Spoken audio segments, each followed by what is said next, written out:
Ahora que terminamos de ver el método fonético, en donde tanto el método fonético como el alfabético, la principal o la premisa inicial es que empezamos siempre de lo particular a lo general.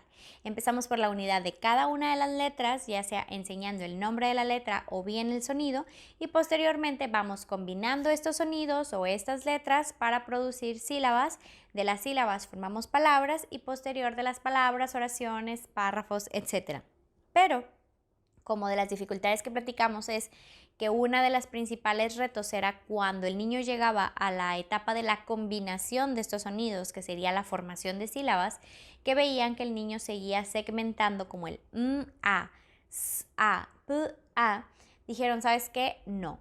Ahora creamos un método en donde desde un inicio se les enseñe a los niños la unidad como ma, me, mi, mo, mu, es decir, ya les enseñaban la sílaba antes de haberles enseñado la consonante de forma individual. Siempre se los enseñaban ya con su vocal, ya combinados, y entonces empezaban a decir que ya eran las sílabas, que el niño ya estaba leyendo sílabas. Inclusive a algunos de nosotros nos tocó en su momento estudiar y era bien típico que empezabas tú en la primaria y te mandaban te mandaban de tarea que hicieras tú tu silabario en cascarón de huevo, forrado con cada una de las sílabas porque ibas a empezar a formar palabras. Y entonces empezaban a enseñarles así a los niños.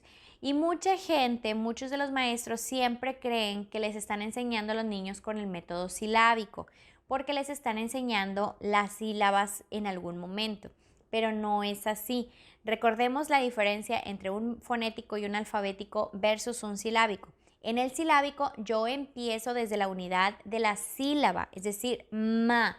Yo no le enseño la y luego le enseño que la puede juntar con las vocales y entonces hace esta combinación de ma, me, mi, mo, mu. Simplemente es ma. En el caso del método fonético, yo enseño los sonidos, después enseño a combinar esos sonidos y en algún momento vamos a llegar a las sílabas. Por lo general trabajamos con el método fonético versus el silábico, pero se suele creer que trabajan con el método silábico porque les enseñan también usando sílabas. Entonces, esta es una de las grandes diferencias en las que se les presenta. Y otro de los datos importantes en que, ¿te acuerdas tú que platicamos? Del alfabético les enseñaban en el orden del abecedario, así se les presentaba la información. En el fonético lo que hacen es que no van en el orden del abecedario. En el fonético lo que hacemos es basarnos en algunos de estos libros que pudiste ver aquí, como el libro de Juguemos a Leer, que es súper famoso y que si tú no lo conoces, pues bueno, tiene muchísimos, ahora sí que iguales, no sé quién se copió de quién, pero está el Juguemos a Leer, La Sopa de las Letras, Arcoíris de las Letras, La Fiesta de las Letras, y en resumidas cuentas prácticamente todos son lo mismo. Y no sé si a ti te llama la atención, pero en estos libros en particular, cuando tú les vas a empezar a presentar las consonantes, siempre empiezan como S, T, P, L o M, S, N, D y siempre empiezan por lo general con la M, con la P o con la S.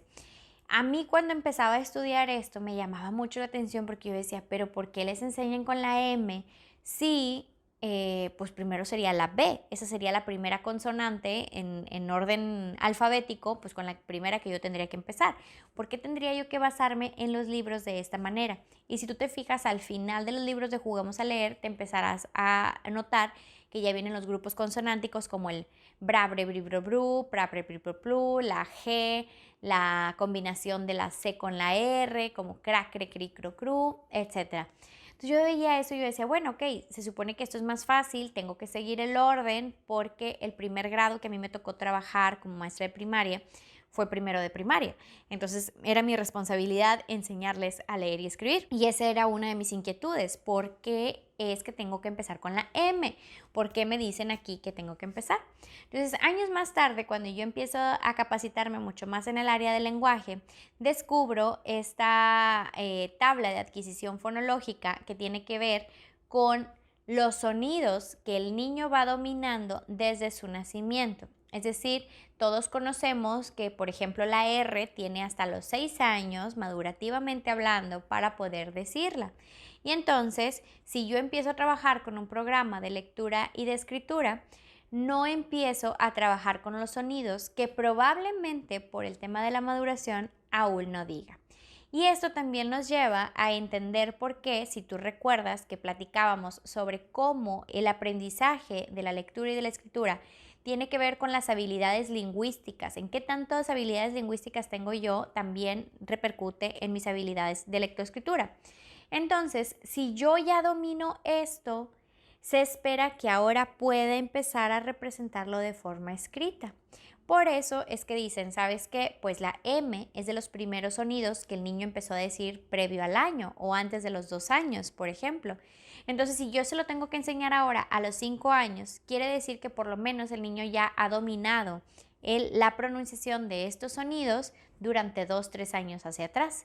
Entonces, empiezan a enseñar las letras que corresponden a los sonidos que se supone ya podemos decir correctamente o que ya puede decir el niño correctamente acorde a su edad. Por eso es que en estos libros manejan este tipo de orden y que la verdad sí conviene que tú puedas llegar a seguir o a pegarte a ese orden porque ellos ya están respetando la maduración fonológica de cada uno de los pequeños. Por supuesto, siempre habrá excepciones. Acuérdate que podemos tener niños de 7, 8 años que no pronuncien bien y que entonces van a tener problemas con la escritura. Sí, sí los va a haber, pero estos ya van a ser la minoría y ellos van a ser niños candidatos a recibir un programa de intervención en la parte de la articulación para poder mejorar estos problemas. Entonces, cerrando esta cápsula cultural respecto a estos libros y la adquisición fonológica, volvemos al punto de las sílabas.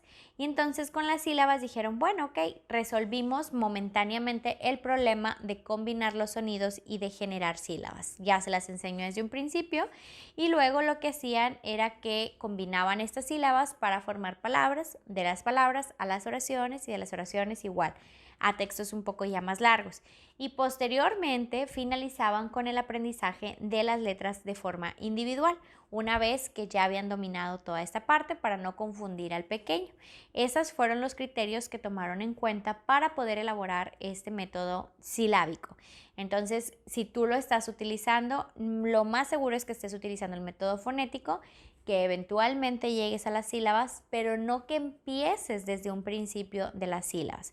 Recuerda que para trabajar el método silábico, desde un principio yo estoy enseñando con las sílabas en sí. Y estos serían de los rasgos principales del método silábico. Nos vemos en la siguiente clase para poder aprender sobre el método Minharz.